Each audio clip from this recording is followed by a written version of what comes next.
ധർമ്മസ്ഥലയിൽ മുൻ ശുചീകരണ തൊഴിലാളി മൃതദേഹം മറവ് ചെയ്യുന്നത് കണ്ടെന്ന വാദവുമായി കൂടുതൽ പേർ രംഗത്ത്.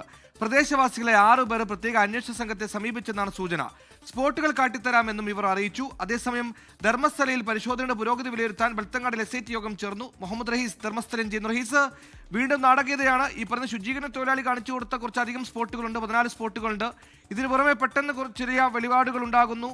ഈ പറയുന്ന ശുചീകരണ തൊഴിലാളി ചില അസ്ഥികൾ അല്ലെങ്കിൽ ചില മൃതദേഹം കുഴിച്ചിട്ടു എന്ന വാദവുമായി ചിലർ വരുന്നു. ഇവരും കൂടുതൽ സ്പോട്ടുകൾ കാണിച്ചു കൊടുക്കാമെന്നാണ് പറയുന്നത്. അന്വേഷണം എവിടെ എത്തി നിൽക്കുന്നു? ഇനി എന്തൊക്കെയാണ് മുന്നിലുള്ളത്?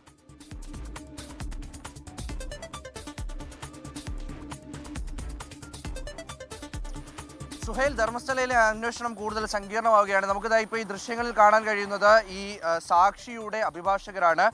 കഴിഞ്ഞ 2 ദിവസമായി സാക്ഷിയുടെ അഭിഭാഷകരെ കൂടി ഈ ഒരു തെരച്ചിലിന് ആയി അതിനെ ഉള്ളിലേക്ക് കടത്തുന്നുണ്ട്.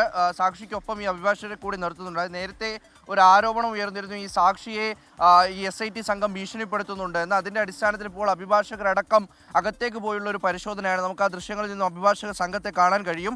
നേരത്തെ സൂചിപ്പിച്ച വിഷയത്തിലേക്ക് വരികയാണെങ്കിൽ ഈ കൂടുതൽ ആളുകൾ ഇപ്പോൾ SIT സംഘത്തെ സമീപിച്ചിരിക്കുകയാണ്. അത് പ്രദേശവാസികളാണ് SIT സംഘത്തെ സമീപിച്ചത്. 6 പേർ സമീപിച്ചിട്ടുണ്ട് എന്നുള്ള വിവരം പുറത്തു വരുന്നുണ്ട്. അത് നേരത്തെ ഇവിടെ താമസിച്ചിരുന്നവരാണ്. ഈ ശുചീകരണ തൊഴിലാളി ജോലി ചെയ്യുന്ന സമയത്ത് ഇവിടെ ഉണ്ടായിരുന്നവർ.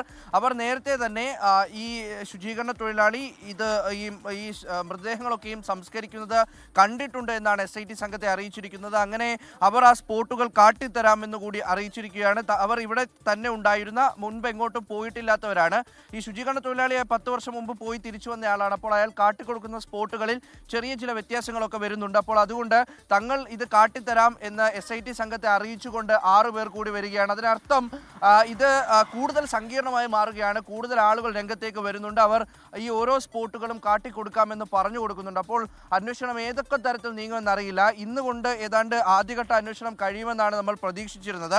കാരണം 13ാം സ്പോട്ടിലുള്ള അന്വേഷണം അല്ലെങ്കിൽ ആ ഒരു മണ്ണ് നീക്കിയുള്ള പരിശോധന കഴിഞ്ഞാൽ ആദ്യഘട്ടത്തിൽ ശുചീകരണ തൊഴിലാളി കാട്ടിക്കൊടുത്ത ഇടങ്ങളിലൊക്കെയും പരിശോധന കഴിയും. പക്ഷേ ഇന്നിപ്പോൾ 13ാം സ്പോട്ടിലേക്കല്ല SIT സംഘം പോയിരിക്കുന്നത്. ഇത് 11A എന്ന് പേരിടാവുന്ന ഒരു സ്പോട്ടിലേക്ക്, ഈ കാണുന്ന ഈ സ്പോട്ടിന് മുകളിലായുള്ളൊരു 11ാം സ്പോട്ടിന് മുകളിൽ നേരത്തെ കഴിഞ്ഞ ദിവസം ഈ അസ്ഥികളൊക്കെയും കണ്ടെത്തിയ ഒരു സ്പോട്ടിലേക്കാണ് ഇന്നും പോയിരിക്കുന്നത്.